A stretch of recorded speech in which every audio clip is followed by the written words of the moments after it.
Yun, no? Yeah. Healthy heart. Healthy heart. Charot! Healthy heart. Nakarelate lang ako sa kwento.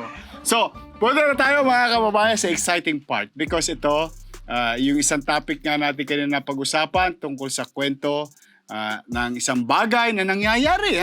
Kala natin na imposible pero punta natin yung masayang buhay pag-ibig ni Bugoy ng Koy Koy. Yan. Okay.